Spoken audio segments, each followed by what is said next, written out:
السلام علیکم ورحمۃ اللہ وبرکاتہ۔ الحمد للہ رب العالمین والصلاة والسلام علی رسولہ الامین، اما بعد۔ رب اشرح لی صدری ویسر لی امری واحلل عقدۃ من لسانی یفقہوا قولی ربی زدنی علما۔ معزز سامعین، جو بھائی ادھر ادھر منتشر ہے ان سے گزارش کی جاتی ہے بیکار گپ شپ منطقہ مارنے سے بہتر ہے کہ کچھ دین کی باتیں سن لے تاکہ کچھ علم آ جائے اور ایمان میں تازگی آ جائے۔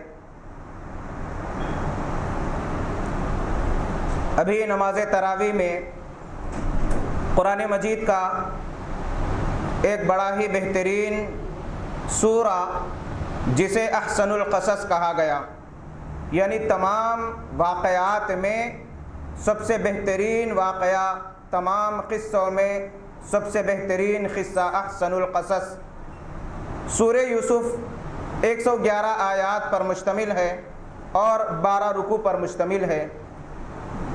یہ ایک قرآن مجید کا ایسا سورہ ہے جس میں ایک نبی کا واقعہ تفصیل سے مکمل ایک صورت میں واضح کیا گیا، اور قرآن مجید کے دیگر آیات میں مختلف انبیاء کرام کے واقعات الگ الگ انداز میں مختصراً کبھی تفصیل سے الگ الگ جگہ واضح کیے گئے، جیسے ابراہیم علیہ السلام کا واقعہ، حضرت موسیٰ علیہ السلام کا واقعہ اور دیگر انبیاء کرام کے واقعات۔ یوسف علیہ السلام کے واقعات کو ذکر کرنے کے بعد رب العالمین نے فرمایا ان فی ذالک لآیات، یقیناً اس میں عظیم نشانیاں ہیں، بڑی بڑی نشانیاں ہیں کہ یوسف علیہ السلام کا بچپن کس طریقے سے گزرا، ان کی جوانی کس طریقے سے گزری، اور زندگی کا وہ مرحلہ جب وہ ایک غلام بن کر پھر تخت نشین ہوئے، بادشاہ بنے، کیا ان کی زندگی تھی، اور زندگی کے یہ جو عروج و زوال کی کیفیات تھے۔ پھر یوسف علیہ السلام کہ بھائیوں نے کس انداز سے سلوک کیا یوسف علیہ السلام کے ساتھ، اور بدلے میں یوسف علیہ السلام نے کس انداز کا برتاؤ کیا، کس حسن اخلاق کا مظاہرہ کیا۔ الحمدللہ تفصیل سے یہ باتیں یوسف علیہ السلام کے واقعے میں موجود ہے۔ میری گزارش ہے کہ ضرور بضرور ایک مرتبہ سورہ یوسف کا ترجمہ و تفسیر پڑھیے، اس لیے کہ زندگی میں ایک انسان کے حالات ایک جیسے نہیں ہوتے، کبھی راحتیں ملتی ہے، کبھی دشواریاں آتی ہیں۔ دیکھیے یوسف علیہ السلام کا بچپن، اللہ رب العالمین نے یوسف علیہ السلام کو بڑے حسین و جمیل بنایا، اور روایتوں میں آتا ہے کہ گویا کہ دنیا کی آدھی خوبصورتی اللہ نے یوسف علیہ السلام کو عطا کی، اور ان کا بچپن بڑا ناز و نعم میں گزرا۔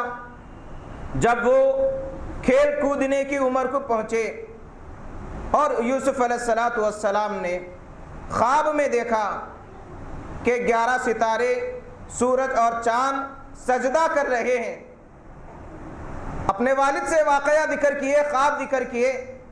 والد صاحب نے اندازہ لگا لیا کہ یوسف علیہ السلام کو یقیناً کوئی مقام و مرتبہ ملنے والا ہے۔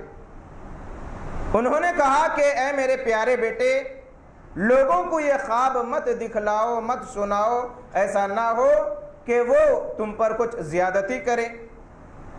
لیکن یوسف علیہ السلام ممکن ہے اپنے بھائیوں سے وہ خواب ذکر کیے، اور چونکہ یوسف علیہ السلام بڑے خوبصورت تھے اور سب سے چھوٹے بیٹے تھے حضرت یعقوب علیہ السلام کے، اور فطری بات ہے کہ عام طور پر جو گھر میں سب سے زیادہ چھوٹے ہوتے ہیں ماں باپ کے بہت زیادہ قریب رہتے ہیں۔ یوسف علیہ السلام چونکہ خوبصورت تھے، چھوٹے تھے اور باپ کے بڑے چہیتے تھے، اسی لیے دیگر بھائیوں کے مقابلے میں یوسف علیہ السلام اپنے باپ کے زیادہ قریب تھے اور لاڑ پیار زیادہ کرتے تھے ان کے والد۔ بھائیوں نے دیکھا کہ یہ کیا معاملہ ہے، ہم صحت مند ہیں، طاقتور ہیں، ہر چیز ہمارے پاس موجود ہے، جوان ہے، خوبصورت ہے، سب کچھ رہنے کے باوجود ہمارے والد صاحب ہماری جانب کوئی توجہ نہیں دیتے اور پورے کا پورا لاڑ و پیار چھوٹے بھائی پر لٹا دیتے ہیں۔ حسد کا شکار ہو گئے، اور حسد بھی انتہا کا حسد، انتہا کے حسد کو پہنچ گئے۔ جب دیکھتے رہے کہ حالات بالکل بگڑ رہے ہیں، فطری حسد جاگ اٹھا، بھائی پریشان ہو گئے، بے چین بے قرار ہو گئے۔ انہوں نے آپس میں پلاننگ کی کہ ہم اتنے بڑے طاقتور ہیں، صحت مند ہیں، سب کچھ ہے، لیکن ہمارے والد صاحب ہماری جانب توجہ کم کرتے اور چھوٹے بھائی کی جانب زیادہ توجہ دیتے۔ حسد کا شکار ہو گئے، حسد کا شکار ہو گئے، اور یہ حسد انہیں ایک ایسی میٹنگ پر مجبور کیا کہ آپس میں مشورے کرنے لگے کہ یوسف علیہ السلام کو ہم کیا کریں گے باپ سے جدا کرنے کے لیے۔ پلاننگ کرنے لگے، کسی نے کہا کہ ہم اسے قتل کر دیں گے، کسی نے کہا کہ ذبح کر دیں گے، کسی نے کہا کہ کسی کمرے میں بند کر دے کے چھوڑ دیں گے، کسی نے کہا کہ جنگل میں ڈال دیں گے، کسی نے کہا کہ کنویں میں پھینک دیں گے۔ مختلف بھائیوں نے مختلف مشورے کیے، 11 بھائی تھے، اور انہوں نے طے کیا کہ جنگل میں کسی جگہ پر یا کنویں میں پھینک دیں گے۔ پلاننگ ہو گئی، اور والد صاحب سے کہنے لگے، ہے ہمارے ابا جان، یوسف کو ہمارے ساتھ بھیجئے، ہم کھیلنے کودنے جائیں گے جنگل کی طرف، تفریح ہو جائے گی، یوسف کا دل بہل جائے گا۔ والد صاحب نے کہا کہ مجھے ڈر ہے کہ کہیں کوئی بھیڑیا نہ کھا لے۔ بھائیوں نے کہا کہ کیسے کھا سکتا، ہم اتنی بڑے تعداد کے ہیں، طاقتور ہے، سب کچھ ہے، آپ بے فکر رہیے، ہم یوسف کو لے جائیں گے اور صحیح سلامت لے کر آئیں گے۔ نہ چاہتے ہوئے یعقوب علیہ السلام اپنے لخت جگر نور نظر چھوٹے بیٹے کو بھیج دیتے ہیں، اور باوجود یہ کہ ڈر موجود تھا اور یہ جو کیفیت تھی، ممکن ہے یعقوب علیہ السلام بار بار ان کے حسد کو ممکن ہے دیکھے ہوں گے۔ اسی لیے کہا گیا کہ یہ حسد انسان کو تباہ و برباد کر دیتا ہے۔ جس معاشرے میں حسد آتا ہے وہ معاشرہ منتشر ہو جاتا ہے۔ جن بھائیوں میں حسد آتا ہے ان بھائیوں کے رشتے کٹ جاتے ہیں۔ جس خاندان میں حسد کی بیماری آتی ہے وہ خاندان منتشر تتر بتر ہو جاتے ہیں، آپس میں ایک دوسرے کے دستے گریبان بن جاتے ہیں۔ اسی لیے حدیث کے اندر منع کیا گیا، اور یوسف علیہ السلام کے واقعے سے یہی درس ملتا ہے کہ حسد سے دور رہنا چاہیے، اور اللہ کے نبی صلی اللہ علیہ وآلہ وسلم نے حسد کے سلسلے میں فرمایا، ایاکم والحسد، کہ لوگوں حسد سے بچو، فإن الحسد یاکل الحسنات، اس لیے کہ حسد نیکیوں کو کھا جاتا ہے۔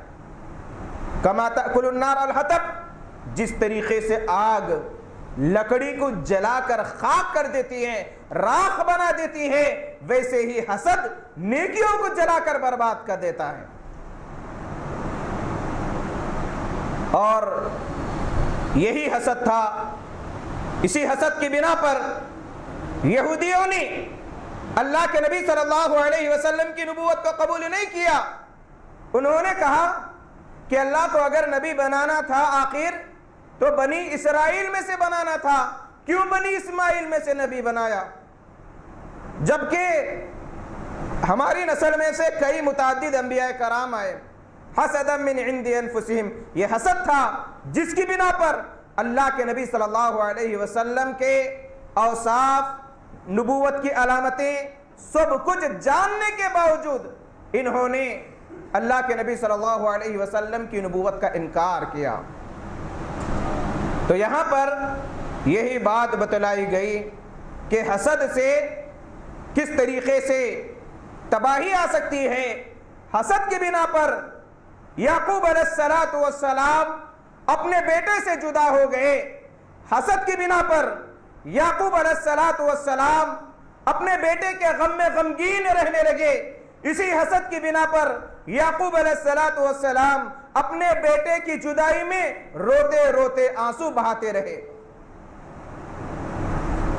جب جنگل لے گئے اور وہاں پر کپڑے وغیرہ اتار کر کسی کنویں میں پھینک دیے، فی غیابت الجب کہا گیا، پرانا کنواں، ممکن ہے کوئی خالی کنواں ہو، وہاں پر ڈال دیے۔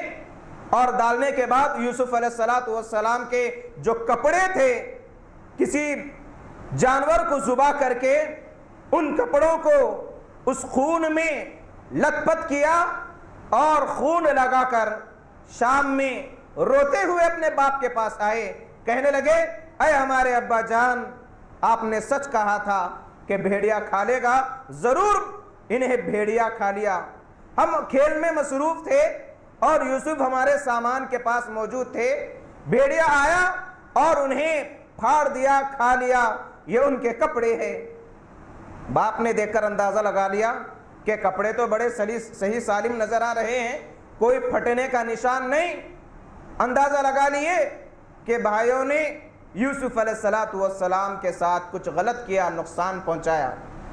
تحقیق کیے، آخر میں کہنے لگے کہ اللہ مستعان ہے، اللہ کی مدد شامل حال ہے، میں صبر کروں گا، اور اللہ تعالیٰ معاملے کو جاننے والا ہے۔ اسی غم میں یعقوب علیہ السلام زندگی گزارنے لگے۔ یہاں پر جب یوسف علیہ السلام کو کنویں میں ڈالا گیا، اللہ رب العالمین نے وہی بھیجی کہ یوسف پریشان ہونے کی ضرورت نہیں، اطمینان دلایا گیا، جبکہ ابھی بچپن ہی میں ہے، اور وہی نازل ہونے لگی۔ اور اس طریقے سے اللہ نے یوسف علیہ السلام کی حفاظت کی کہ جب قافلے والے وہاں سے لوٹے تو جب انہوں نے ڈول ڈالا پانی کے لیے، پانی تلاش کرتے ہوئے، اور جب ڈول کو نکالے تو وہاں پر پانی کی جگہ یوسف علیہ السلام تھے۔ لوگوں نے کہا یا بشرا ھذا غلام، خوشخبری ہو، کیا بہترین خوبصورت لڑکا ملا ہے۔ اور یہاں پر اللہ تعالیٰ نے یوسف علیہ السلام کو وہی بھیجی کہ گھبراؤ نہیں، پریشان مت ہو، اللہ ضائع نہیں کرے گا۔ ایک ایسا وقت آئے گا کہ تمہارے یہ بھائی عاجز بن کر تمہارے پاس آئیں گے۔ ایک ایسا وقت آئے گا تم انہیں بتلاؤ گے کہ کس طریقے سے بچپن میں تم نے اپنے بھائی کے ساتھ سلوک کیا۔ ایک ایسا وقت آئے گا کہ یہی لوگ روتے گڑ گڑاتے تمہارے پاس آئیں گے، گویا کہ آئندہ کے حالات کی خوشخبری دے دی گئی تھی یوسف علیہ السلام کو، ایسے موقع پر جہاں پر کوئی نہیں تھا یوسف علیہ السلام کے ساتھ، جنگل، تنہائی، اس کے باوجود ایسے حالات میں اللہ رب العالمین کی جانب سے ایک امید کی کرن، اور یہی ہوتا ہے انبیاء علیہ السلام کے ساتھ۔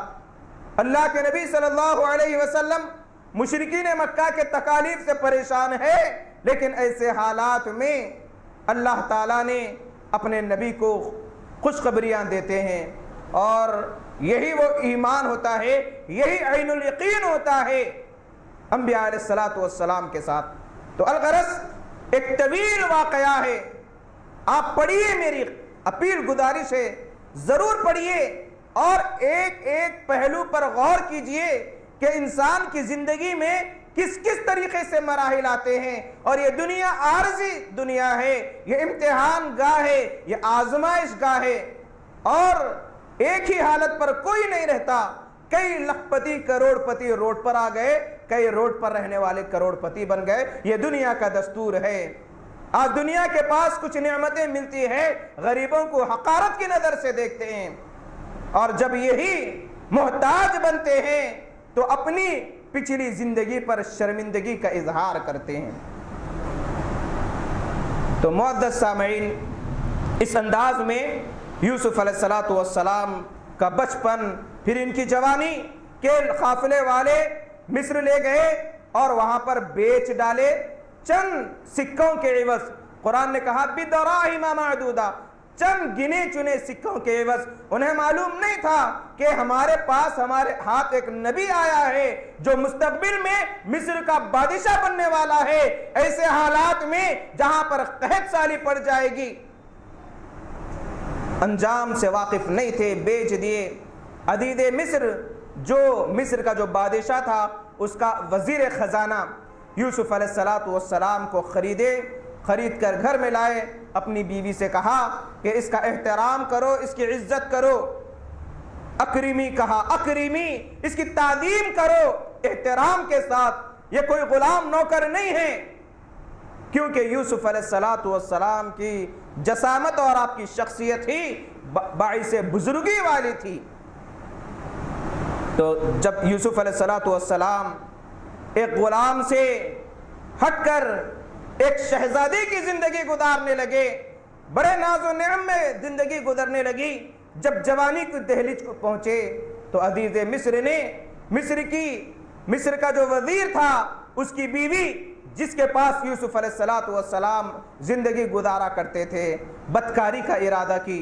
یوسف علیہ السلام اپنے دامن کو بچاتے رہے، اور جس کا ثبوت اللہ تعالیٰ نے قرآن مجید میں پوری کیفیت کو بھی ذکر کیا، اور نوجوانوں کے لیے یہ پیغام دیا گیا کہ ہمیشہ اپنی زندگی میں اپنی عزت کی فکر کرنا چاہیے۔ اور پھر یوسف علیہ السلام کو جیل بھیج دیا گیا۔ پھر یوسف علیہ السلام جیل میں ان کا سلوک اس انداز سے تھا کہ لوگ آ کر مسئلے مسائل پوچھتے۔ خواب کی تعبیر کا علم اللہ نے یوسف کو عطا کیا تھا، خواب کے تعبیر لوگوں کو بتلایا کرتے تھے، اور کچھ لوگ خواب دیکھے اور وہ بھی آ کر یوسف علیہ السلام سے پوچھے۔ یوسف علیہ السلام نے کس طریقے سے خواب میں توحید کا درس عام کیا، کہا ارباب متفرقون خیر ام اللہ الواحد القہار، کیا ایک خدا بہتر ہے یا کئی خدا بہتر ہے؟ گویا کہ ایسے حالات میں جہاں پر قید خانہ ہے، آزمائش کا مرحلہ ہے، ایک مومن، ایک مسلمان زندگی کا کوئی بھی مرحلہ ہو، اپنے توحید کے مشن کو جاری رکھنا چاہیے، یہ درس دیا گیا۔ پھر یوسف علیہ السلام کئی سال قید خانے میں زندگی گزارے۔ تو بہرحال ایک طویل واقعہ ہے، صرف اس کا سرسری جائزہ میں آپ کے سامنے پیش کر رہا ہوں کہ کس طریقے سے ایک جوان کو زندگی گزارنا چاہیے، کس طریقے سے زندگی میں حالات انسان کے بدلتے رہتے ہیں، اور کیا کیا درس یوسف علیہ السلام کی زندگی سے ملتے ہیں۔ الغرض وقت بھی کافی ہو رہا ہے۔ قرآن مجید یقیناً درس عبرت والی کتاب ہے۔ قرآن مجید کے اندر جو انبیاء کرام کے واقعات ذکر کیے گئے، یہ قصے کہانیوں کے لیے نہیں، بلکہ اس کے پیچھے ایک عظیم پیغام ہے امت کے لیے۔ اور اللہ نے انبیاء کے جو اقوام ہے ان کا بھی تذکرہ فرمایا ہے، صرف سننے سنانے کے لیے نہیں، قصے کہانیوں کے لیے نہیں، بلکہ یہودیوں کا، نصرانیوں کا، قوم عاد، قوم ثمود، قوم لوط، کئی اقوام کا ذکر کیا، اور یہ پیغام دیا گیا کہ لوگوں، اگر تم اس نقش قدم پر چلو گے تو تمہارا بھی وہی انجام ہوگا جو تم سے پہلے لوگوں کا ہوا۔ تو یہ عبرت ہے، واقعات، انبیاء کرام کے واقعات نصیحتیں ہیں کہ ایک مومن کو کس طریقے سے زندگی گزارنی چاہیے۔ الغرض خواب کی تعبیر بتلاتے ہیں، پھر بادشاہ خواب دیکھتا ہے، پھر یوسف علیہ السلام خواب کی تعبیر بتلاتے ہیں۔ الغرض ایک ایسا وقت آتا ہے کہ مصر میں قحط سالی پڑ جاتی ہے، اور ان کے پورے بھائی اناج کے لیے آتے ہیں، اور اس موقع پر یوسف علیہ السلام اپنا تعارف پیش کرتے ہیں، اور پورے بھائی سجدہ ریز ہو جاتے ہیں۔ جو پورے کا پورا واقعہ یوسف علیہ السلام کی ابتدائی مرحلے میں جو خواب بتلایا گیا، آخر میں اس کی تعبیر بتلائی گئی کہ بچپن کا جو خواب تھا کہ کئی سال کے بعد اس کی تعبیر ہوئی۔ الغرض اس واقعے سے سبق حاصل کرنا چاہیے۔ اللہ تعالیٰ سے دعا ہے الہ العالمین ہم تمام کو قرآنی آیات پر غور و فکر کرنے، اسے اپنی زندگی میں نافذ کرنے کی توفیق عطا فرما، آمین۔ وما علینا الا البلاغ۔ السلام علیکم ورحمۃ اللہ وبرکاتہ۔